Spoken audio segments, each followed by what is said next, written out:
Salut à tous les amis, j'espère que vous allez bien.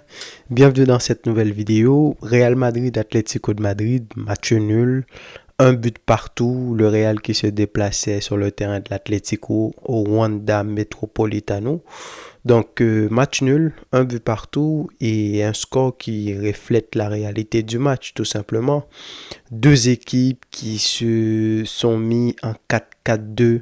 Côté Real, Modric qui a commencé en l'absence de Mbappé. Tu avais un milieu à 4 avec Valverde, Bellingham, Tchouaméni et Modric à côté d'eux. Évidemment, en attaque à Vinicius Rodrigo, c'est un peu la même équipe que Ancelotti. Le même système qu'utilisait Ancelotti l'année dernière dans ce système en 4-4-2. Et de l'autre côté, tu as l'Atlético de Madrid aussi avec un milieu de terrain Gallagher, Llorente, Julian Alvarez qui était comme un genre de demi-gauche excentré qui revenait aussi quand l'Atlético n'avait pas le ballon. Rodrigo De Paul qui était lui à droite. En attaque, tu avais Sørloth et Griezmann. En défense, Molina, Renildo, Lenormand, Jiménez. Donc, qui dit 4-4-2 entre le Real et l'Atlético de Madrid, donc il n'y avait pas forcément beaucoup d'espace.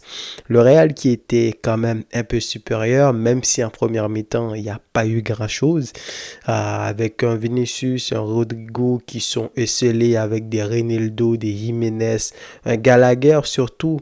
L'utilisation de Gallagher au milieu de terrain, c'était voulu de la part de Simeone de densifier ce milieu-là.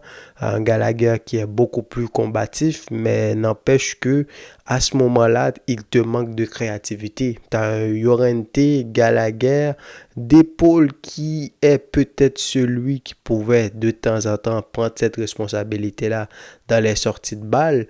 Avec un Griezmann qui revenait de temps en temps. Mais sinon, tu avais un milieu box to box, il n'y avait pas vraiment de véritable créateur et c'est pour ça que le Real a été un peu supérieur en première mi-temps parce que tu avais un Modric, lui de le côté qui avait ce rôle-là de circuler le ballon, un Valverde qui a joué dans son poste préférentiel, ce côté droit là où il décale un petit peu, d'ailleurs il a terminé homme du match, c'est ça je vous dis, c'est vraiment son rôle, c'est vraiment son poste Valverde, il a besoin d'avoir de la liberté, de cavaler de temps en temps.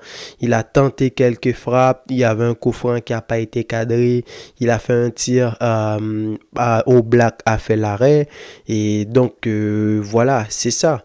Ensuite, en deuxième mi-temps, début de deuxième mi-temps, Simeone a un peu changé son système de jeu en mettant Koke, tout ça pour essayer un petit peu d'avoir un peu de possession.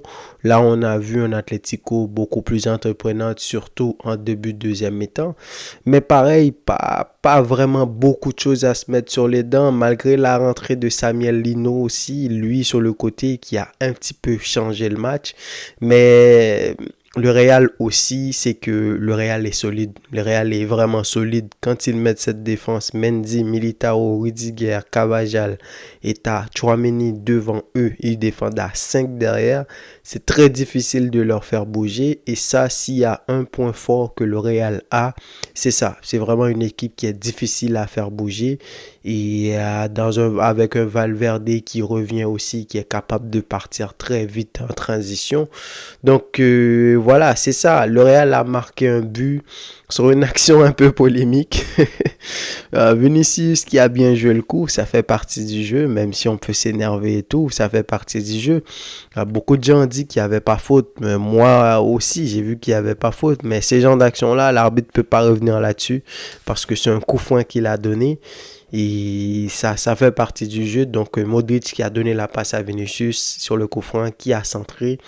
Et Militao laissé tout seul au deuxième poteau qui a tiré. Donc ça t'explique en fait la réalité du match quand tu vois que c'est Militao qui monte pour marquer sur un bal arrêté, mettre le score à 1-0. Donc ça te fait comprendre qu'il n'y avait pas beaucoup de choses à te mettre sur les dents. Rodrigo et Vinicius, ils ont essayé de temps en temps. Rodrigo qui n'était pas très bon non plus aujourd'hui. Vinicius, il a tenté quelques petites actions.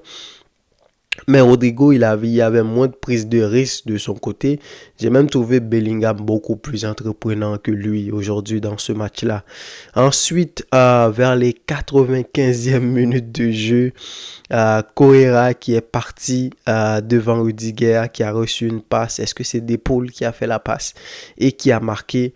Le but a failli être annulé pour hors-jeu, mais ensuite, on a vu à la VAR que voilà, Rudiger était sur la même ligne que lui. Il y avait même le bras de Rudiger qui l'a dépassé. Et donc, le résultat final, c'est un but partout.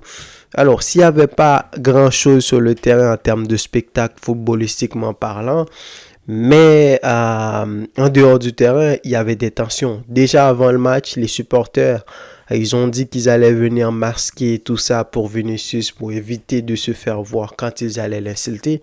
Donc il y a eu beaucoup de chants racistes, etc. Donc dans ce genre de derby-là, c'est tout le temps le cas.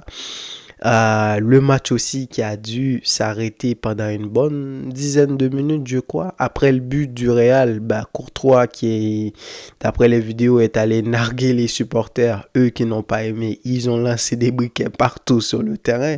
Comme vous le savez, Courtois, pendant un moment, était à l'Atlético de Madrid dans les périodes 2013, 2014, je crois, 2015. Donc, c'était un gardien de l'Atlético. Et vous savez que ces gars-là, ils sont rancuniers. Rappelez-vous ce qu'ils ont fait à Joao Félix la saison dernière. Donc, c'était attendu. Donc, beaucoup de tensions sur le terrain. Vinicius, Coquet, le Normand, etc. Et les gars ont quand même essayé de ne pas trop rentrer je veux dire, de ne pas faire comme les supporters. Mais n'empêche que sur le terrain, tu sentais la pression et tu sentais que il n'y avait aucune équipe qui voulait prendre le risque. Les deux équipes ont joué la sécurité, que ce soit Simeone dans son 11 de départ, Ancelotti dans son 11 de départ également. Ensuite, il a fait sortir Vinicius, il a fait sortir Rodrigo, il a fait monter Hendrick, il a fait monter Fran Garcia, etc. Et même là, tu as vu que c'était dans l'intention de conserver le score parce que quand tu mènes 1-0, tu choisis de monter à la fois Lucas Vazquez, à la fois Fran Garcia, c'est pour doubler tes ailes. Ces gars-là qui sont des latéraux, qui peuvent être offensifs également, mais quand tu n'as pas le ballon, ils vont avoir des réflexes défensifs. Et de l'autre côté, tu avais Simeone, lui qui n'avait pas le choix de faire monter Correa, Samuel Lino et tout ça pour essayer de revenir au score. Donc, résultat final, un but partout, ce qui est un très bon score pour le Barça. Après cette défaite hier contre l'Osasuna, c'est ça que je disais, le Real Madrid Atlético, tu savais très bien que le Real allait peut-être perdre des points. Donc, ça aurait été parfait de gagner ce match-là. Pourquoi pas un match nul? Comme ça, tu n'aurais pas pu perdre des points. Mais quand même, le Real est passé à 18 points maintenant. Donc, tu as quand même 3 points sur eux. Et surtout, jusqu'à les 92e minutes de jeu, le Real était à 1 point du Barça. Donc, c'est pas une mauvaise chose. Et on verra ce qui va se passer pour la suite. Donc voilà, c'est ça. Match compliqué, pas beaucoup d'espace. C'est un match où tu as des deux équipes qui ne prenaient pas beaucoup d'initiative. Et ça a donné à ce genre de match-là. Le derby madrilène maintenant, il va falloir s'y habituer, surtout quand ça se joue à l'Atlético. L'Atlético qui est l'équipe en ce moment en Liga qui vraiment pose beaucoup de problèmes au Real. La saison dernière, rappelez-vous, c'est eux. Ils ont pris 4 points sur le Real, 3-1 au match aller, match nul au retour. Vous vous souvenez de l'égalisation de Llorente. C'était à peu près vers les 90e minutes de jeu aussi, si je me souviens bien. Donc voilà, dites-moi ce que vous avez pensé de ce match. Et quant à moi, je vous dis à la prochaine les amis pour une nouvelle vidéo. Salut.